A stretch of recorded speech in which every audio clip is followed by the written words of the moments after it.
Então aqui nós temos uma parte compacta do osso, que é o número 1, uma parte da fúngico 2 e a parte da medula do osso, que seria a parte terceira. Então o osso necessariamente não é só entender como uma coisa bastante compacta. O osso é formado por células, como qualquer outra parte do organismo humano. Se o osso é um tecido, ele é formado por células. Então vamos ver quais são as células ósseas. Tem o osteoblasto, que atua na síntese da matriz óssea, que é a parte orgânica do osso. O osteoclasto, que atua na reabsorção óssea, esse que vai degradar o osso e vai remodelar o osso. Ele é responsável por retirar o cálcio e o potássio que são minerais que estão presentes no osso. E o osteócito, que são as células do osso maduro, que são os osteoblastos que já estão inertes. Então, como dissemos, o corpo todo é formado por células. Essas são as células ósseas. Então, é um processo de remodelamento e regeneração desse osso, né, constantemente. Então, quando há algum distúrbio entre uma falta de equilíbrio entre os osteoblastos e os osteoclastos, é que nós vamos ter, por exemplo, os osteófitos, que as pessoas chamam de bico de papagaio, que as pessoas acham que pode acontecer só na coluna vertebral. Bico de papagaio pode ser qualquer osso do corpo, né? Qualquer um osteofito, que a gente chama osteófito, né? Que é uma anormalidade, uma espícula óssea que causa grande incômodo e dor às pessoas. Também tem os esporões, né? Que são anormalidades ósseas, né? Que são acidentes ósseos, formando espículas, geralmente nos pés, por exemplo. Então, é devido à falta de equilíbrio entre os osteoblastos, que é responsável pela formação, pela síntese óssea, e os osteoclastos, que é a reabsorção óssea. Em algumas doenças, como por exemplo na hanseníase, né, onde leva à alteração dos nervos periféricos e à alteração da sensibilidade na pele, então os osteoclastos ficam em maior atividade do que os osteoblastos. Por isso que doente de hanseníase, que a gente não vê mais assim, né? Antigamente a gente via mais pessoas com perda das falanges, né? Com os dedos atrofiados, com as falanges atrofiadas, tanto das mãos quanto dos pés, até chegar no topo aqui da falange, né? Então, devido à reabsorção óssea, em casos de hanseníase de formas avançadas, bichorvianas ou dimorfas, particularmente de forma bichorviana, que as pessoas podem ter reabsorção óssea. Então, em algumas doenças, os osteoblastos estão em maior atividade, assim como em outras doenças, os osteoclastos estão em outra atividade. Na hanseníase, por exemplo, né, o osteoclasto está em maior atividade, ou seja, vai ter uma reabsorção óssea e a pessoa vai perdendo essas estruturas ósseas.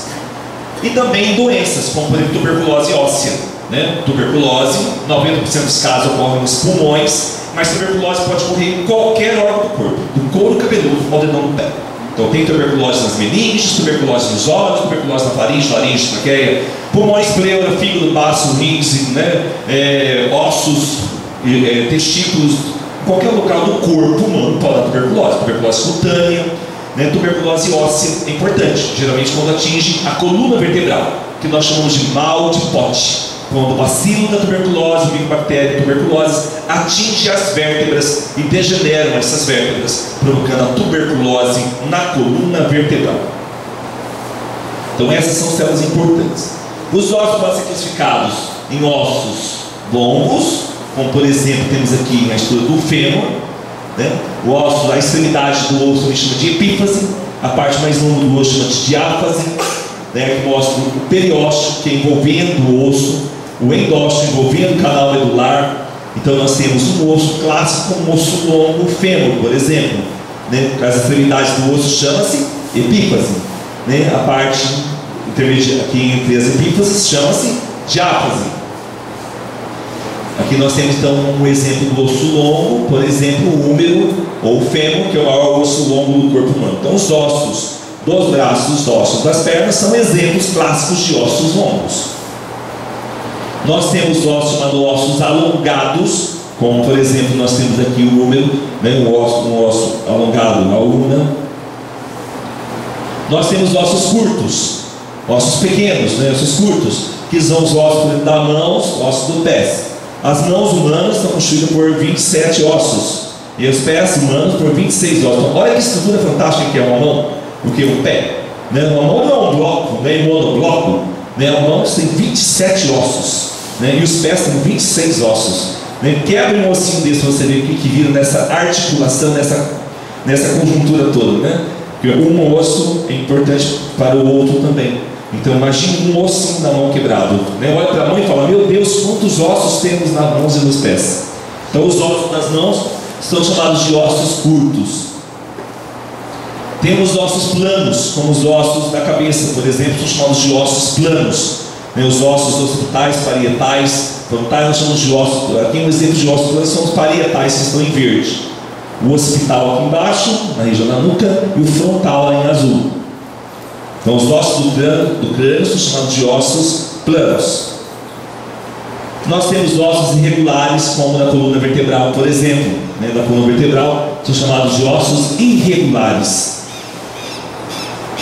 Temos ossos chamados ossos pneumáticos. Pneu, lembra de ar. Ossos pneumáticos são os ossos da região frontal e os ossos da face, né? Que são verdadeiras estruturas de buraco mesmo aqui, né? Tem pessoas que têm aqui tão grande que mesmo que tenha resfriado, gripe, não tem que ser cefalgia, não tem dor de cabeça. Então eu tenho uma coisa, meu osso frontal é assustador mesmo, né? Porque eu já fiz radiologia e vi com muita secreção aqui dentro, é tão grande que dá para alojar balas. Não tem jeito, né? Então se uma bala penetrar aqui, uma facada, eu posso ficar com a faca cuidado aqui, que não vai machucar muito, porque a minha região aqui, né, que são seios, da onde eu desinflamo, provoca o quê? A sinusites.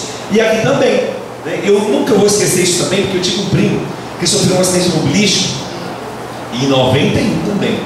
E aí ele estava voltando de uma festa com um amigo e bateu numa égua, e a égua estava gestante, pariu, potrinho na cabeça dele. E o carro ficou no meio da lavoura de laranja, ninguém viu, né? Demorou-se para encontrar. Quando foi encontrado o corpo dele, ainda vivo, estava vivo, permaneceu até hoje, né? Sabe que a família inteira ficou à procura dos olhos, né? Dos olhos, porque quando ele foi encontrado, não tinha os olhos na órbita. Então achávamos, né, as pessoas que socorreram, que os olhos estavam perdidos dentro do carro. E aí foi para Olímpia, porque eu morava em Guaraci, de Guaraci para Olímpia, chegou em Olímpia, tinha esses olhos, procurou esses olhos, e chegou no hospital da Centro Portuguesa em Rio Preto, aí que fomos achar os olhos estavam aqui, guardados aqui, né? Ele enxerga melhor que eu, não usa nem óculos. Aí foi feita uma suspensão dos olhos, com botões de camisa que me fez na cirurgia, que abotoou todo ele aqui, ficou 6 meses com os olhos cheios de botões aqui, para fixar os olhos de novo. Ele enxerga perfeitamente, tá? Não ficou cego, porque não lesou o nervo óptico, não lesou a estrutura. Acetábulo ósseo aqui quebrou, então caiu aqui, porque quando inflama, dá um seio na face, assim não existe, né? Então ele foi protegido. Olha que interessante, né? Então são os ossos do quê? Que ossos são esses? Pneumáticos. Por que será? Que ficou tão claro nisso. Ossos sesamoides. São ossos curtos no interior. São ossos curtos que se desenvolvem no interior de tendões ou cartilagem e auxiliam no deslizamento desses tendões. Exemplo da rótula ou patela, né? Então são ossos chamados ossos sesamoides. Ficou muito clarinho aqui. O ser humano, então, a divisão do corpo humano seria dividida topograficamente assim: cabeça, pescoço, tronco, membros superiores e membros inferiores. Cabeça, crânio e face, pescoço, tronco, tórax, abdômen, pelve, né? Membros superiores, ombro, braço, antebraço e mão, e membros inferiores, quadril, coxa, perna e pé. Aqui vem alguns ossos que ficou ruim a imagem, alguns ossos que formam o crânio humano, né? Esses ossos dão formato ao crânio humano, havendo algumas variações anatômicas, que eu disse até pode indicar, né, algum tipo de personalidade de acordo com a formação desses ossos, que nós temos aqueles ossos pneumáticos que já vimos. Aqui nós temos a coluna vertebral, né, que dá a sustentação ao corpo humano, que são os ossos da região cervical, da região torácica, da região lombar, em amarelinho, e da região sacrocoxígena, totalizando em torno de 33 ossos, dependendo da literatura. Então nós vamos ter até C7, que é a cervical 7, da cervical 1 a cervical 7 em aquela cor laranjada. Aí em roxo nós temos a lombar da L1, né, até L11, nós temos o lombar. do 12. Aí nós temos aliás, torácica. Aí nós temos em amarelo a lombar, da L1 a L5, em amarelo. E nós temos a sacra em verde. E aqui embaixo o cóccix. Experimente quebrar esse ossinho do cóccix para você ver o que acontece. Quanto tempo você vai ficar imobilizado no leito ou tendo que usar algum dispositivo para sentar por muito tempo. É um osso pequeno, mas fundamental. Não queiram ter problemas na região coxígena. Cuidado ao cair sentado então, em qualquer lugar. Que se quebrado este osso, que parece tão insignificante aqui, ele é muito importante. E aí você vai sofrer pelo menos alguns meses deitado, para recuperar este osso. Então, essa é a estrutura da coluna vertebral: região cervical, região torácica, região lombar e região sacrocoxígena. Esses ossos todos podem ter deformidades que levam às cifoses, às lordoses, às escolioses humanas. E quando tem, entre um osso e outro, que tem um disco cartilaginoso, que tem problema, vai dar a hérnia de disco, que as pessoas sofrem muito. Aqui tem uma outra visão anatômica, da coluna vertebral, mostrando as subdivisões entre vértebras cervicais, as torácicas, lombares, sacro e coxígeno. Aqui tem os desvios de coluna, que é uma estrutura óssea, falando do esqueleto, que é a lordose, a escoliose, e a cifose dorsal. A lordose, tem ali apontado como fica a região lombar, lordose lombar.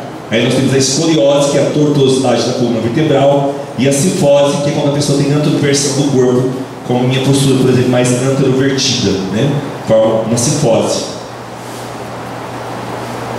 O tórax humano. O tórax, então, ele é constituído de 12, gradil torácico, é constituído de 12 pares de costelas. Ele é dividido aqui em cima, na parte de cima, aqui eles chamam isso de manúbrio, aqui nós vamos chamar de externo, e aqui nós chamamos de processo tifoide, porque algumas pessoas apresentam isso aqui e fica vendo, dá uma sensação, as pessoas ficam procurando o processo tifoide. Então nós temos o manúbrio, temos o externo e temos o processo tifoide, que as pessoas falam espinhela caída, não é? As pessoas falam que é a espinhela caída. E aí temos as 12 vértebras. Dessas 12 vértebras, nós temos as vértebras verdadeiras, as falsas, e aqui embaixo nós temos aquelas flutuantes, que não dá para visualizar direito aqui. São essas que são, que trazem problemas. Lembra que eu disse da manobra que foi feita? Quando as pessoas caem, e tem uma queda, geralmente em BD. Eu já vi uma criança de 15 anos que a mãe estava apressando ele para poder ir para a escola, e apressando, a criança se atropelou no banheiro, caiu, abriu a porta do banheiro, caiu sobre o BD na cara. Por isso que BD não deve nem existir mais, é uma peça dispensável. E caiu e bateu aqui. E aí a criança fez assim: ai que dor, e saiu, foi direto para a escola. Chegou na escola, começou a ter falta de ar, dispneia, passar mal, e foi para Santa Casa e foi para o centro cirúrgico.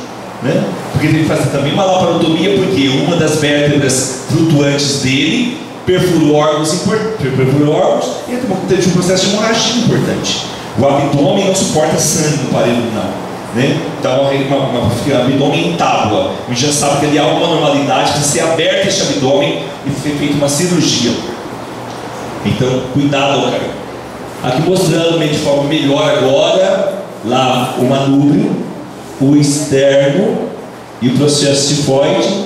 Aqui as costelas, os pares até aqui verdadeiro, as falsas, e aqui embaixo as flutuantes, que são essas que trazem problemas para a gente.